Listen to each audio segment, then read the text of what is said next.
ሰላም ጤና ይስጥልን የተወደዳችሁና የተከበራችሁ የሚዲያችን ተከታታዮች በያላችሁበት እንደምቆይታችኋል ከአራቱ ማዕዘናት የተውጣጡ ወቅታዊና ትኩስ መረጃዎቻችን ወደ እናንተ የሚደርሱበት ሰዓት ላይ እንገኛለን። አብራችሁ እንድትቆዩ ጋበዝኩኝ። አበይት ነጥቦችን እነሆ። ጀግንነትን የግላቸው ያደረጉት የዛምበረሃ ብርጌድ ፋኖች አንጸባራቂ ድልን መጎናጸፋቸው ተሰምቷል። ዝርዝሩን የምታደምጡት ይሆናል። በትግራይ ክልል የዳኞች የስራ ማቆም አድማ ተጀምሯል። ሁለተኛ ቀኑንም ይዟል። የዳኞች አድማ በትግራይ ለምን ምንድነው የሚለውንም በዝርዝር የምታደምጡት ይሆናል። በደቡብ አፍሪካ አንድ ኢትዮጵያዊ በጥይት መገደሉም ነው የተሰማው። ዝርዝሩ ምንድነው የሚለውንም የምታደምጡት ይሆናል። የተወደዳችሁና የተከበራችሁ የሚዲያችን ተከታታዮች አብሮነታችሁን ስትቸሩን እነዚህንና ሌሎች መረጃዎችን የሚያደምጣሉ። አብራችሁን ቆዩ። እኔ ወደ ዝርዝሩ አመራሁኝ።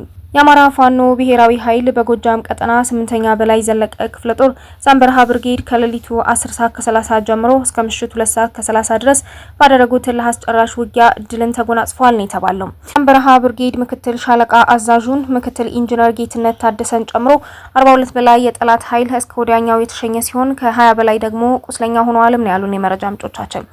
ታዲያ ውጊያው የተደረገው ዛምበረሃ ብርጌድን አፍናለሁ በማለት ኩባያ ከተማ ካለው ጠላት በተጨማሪ ከተለያየ አቅጣጫ የተውጣጣ የጠላት ኃይል በ12 መኪና ተጭኖ ወደ ፋኖቹ ቀጠና መንቀሳቀሱንም ተከትሎ ነው። ታዲያ በዚህም መረጃው ቀድሞ የደረሳቸው የዛምበረሃ ብርጌድ አናብስቶች ፋኖቹ ቀድመው በመጠጋት ወንበር ገደል በተባለ ቦታና ላይ ጠላትን አይቀጡ ቅጣት የቀጡት ሲሆን በአራት ፓትሮል አስከሬንና ቁስለኛና ሲያመላልስ የዋለ ሲሆን የፋኖቹን ምት መቋቋም ያቃተው ከ20 በላይ አስከሬን ጥሎ ወደ መጣበትም ፈርጥጧል ነው ያሉን የመረጃ ምንጮቻችን።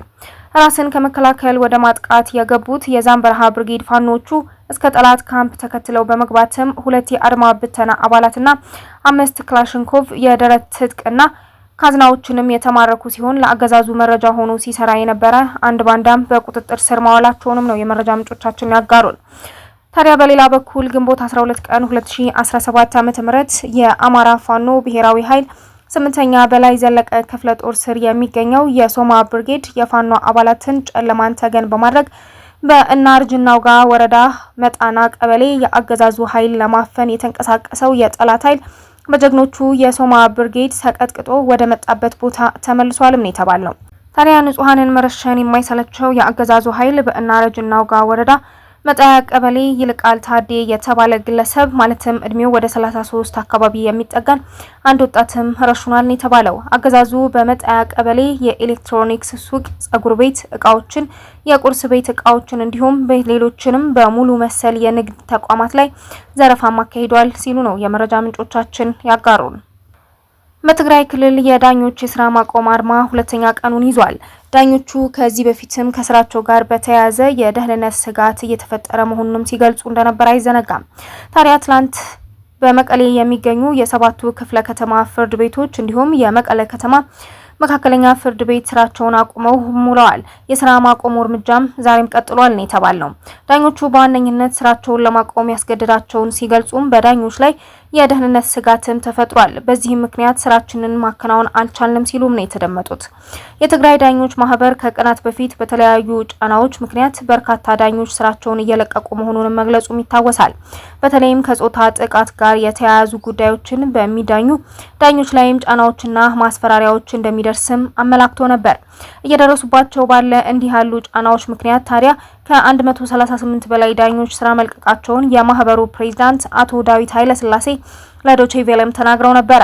ታዲያ በትላንትናው ዕለት የትግራይ ክልል ጊዜያዊ አስተዳደር ባወጣው መግለጫ በፍርድ ቤቶችና ዳኞች ላይ የሚደርስ ስጋት የሚፈጠር ሁኔታን እንደማይታገስና ፈጣን እርምጃ እንደሚወስድም አመላክቷል።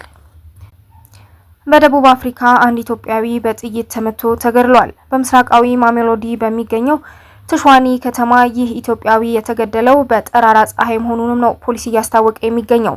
ሟቹ እድሜው 45 የሆነና በዚያው ከተማ ውስጥ የስፓዛ ሱቅ ያለው እንደነበርም የጠቀሰው ፖሊስ የግድያውን መንስኤ በተመለከተ ምርመራ በማድረግ ላይ መሆኑንም ነው የገለጸው። የፖሊስ ቃል አቀባይ ካፒቴን ጆሃን ቫን ዳይክ ሲናገሩም ትላንት ጠዋት ላይ ሟችና ተጠርጣሪው ገዳይ በሟች ሱቅ በር ላይ ሲጨቃጨቁ እንደነበርም ነው የተናገሩት። ከዚያ ሟች ወደ መኪናው ውስጥ ገብቶ ባለበት ወቅት ተጠርጣሪው ሽጉጥ አውጥቶ በርካታ ጥይት እንደተኮሰበት የአይን ምስክሮች መናገራቸውንም አክሏል። ተጠርጣሪው ድርጊቱን ከመፈጸም በኋላ ከአካባቢው መሰወሩን ገልጸው ፍለጋ እየተደረገበት መሆኑንም ነው ያስረዱት።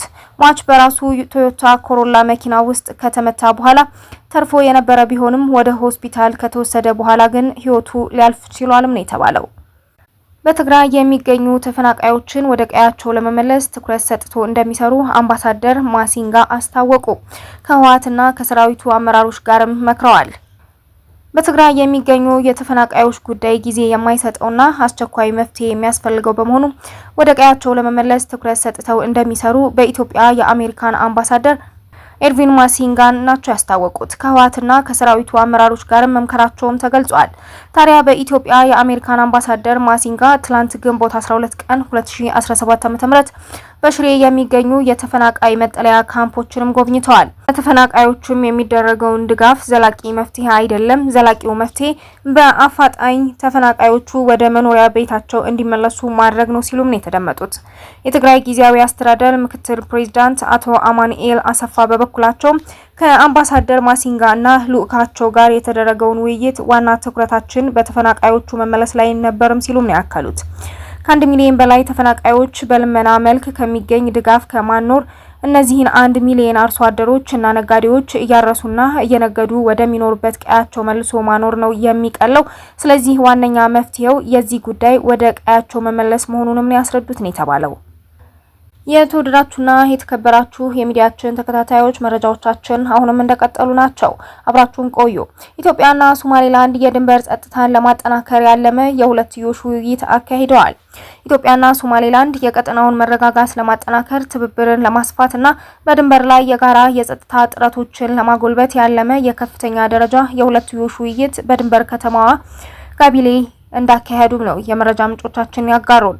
ውይይቱ በሁለቱም ወገኖች ከፍተኛ ባለስልጣናት የተመራ ሲሆን በኢትዮጵያ በኩል የመከላከያ ሰራዊት ስምሪት ኃላፊ ሜጀር ጀነራል ተስፋዬ አያሌው፣ የሶማሊያ ክልል ፖሊስ አዛዥ ጀነራል አብዲ አሊ ሲያድና የምስራቅ እዝ ምክትል አዛዥ ብርጋዴር ጀነራል ፍቃዱ ተሳትፎበታልም ነው የተባለው። ሶማሌላንድ የወከሉት ደግሞ የሶማሌላንድ ብሔራዊ ጦር አዛዥ ብርጋዴር ጀነራል ኒምካኒ ዩሱፍና ከከፍተኛ ወታደራዊና የፖሊስ መኮንኖች ጋር በመሆን የሶማሌላንድ ፖሊስ ኃይል አዛዥ ብርጋዴር ጀነራል አብዲራህማን አብዲላሂ ሐሰንም ናቸው። በመሆኑም የጸጥታ ውይይቱ ቅድሚያ በሚሰጣቸው የጋራ ጉዳዮች ላይ ያተኮረ ሲሆን ይህም የጋራ አሰራሮችንና የመረጃ ትብብርን ማጠናከርና ሰላማዊ ድንበር ተሻጋሪ ግንኙነቶችን መደገፍን እንደሚያጠናክር ሆርን ዲፕሎማትም ዘግቦታል። በተጨማሪም ሁለቱም ልኡካን ሰላምን ለማጽናትና ሊከሰቱ የሚችሉ የጸጥታ ስጋቶችን ለመከላከል ቀጣይነት ያለው ስትራቴጂካዊ ትብብር ያለውን ጠቀሜታ አጽንኦትም ሰጥተውበታል ነው የተባለው። በሁለቱ ሀገራት መካከል ያለውን መተማመንና የአሰራር ዝግጅቱን ለማጠናከር መደበኛ ስብሰባዎች አስፈላጊ መሆኑ የጋራ መግባባት ላይም ተደርሷል። ቀጣዩ ዙር ውይይት በሶማሌላንድ ዋና ከተማ ሀርጌሳ ለማካሄድም ቀጠሮ መያዙንም ዘገባው አመላክቷል። የተወደዳችሁና የተከበራችሁ የሚዲያችን ተከታታዮች ለሰዓቱ ተሰሙት የወደድነው የዜና ጥንቅራችን እስካሁን ያደመጣችሁትን ይመስል ነበር። ቀጣይ በሌላ የመረጃ ጥንቅር እስከምንገናኝ ድረስ ቸር ቆዩ። ትኩስና ወቅታዊ መረጃዎች እንዲደርሱ ሰብስክራይብ፣ ላይክ፣ ኮሜንት፣ ሼር ማድረግ እንዳትረሱ። ሰላም በያለንበት ለሁላችን። ሰላም ለሀገራችን ኢትዮጵያ።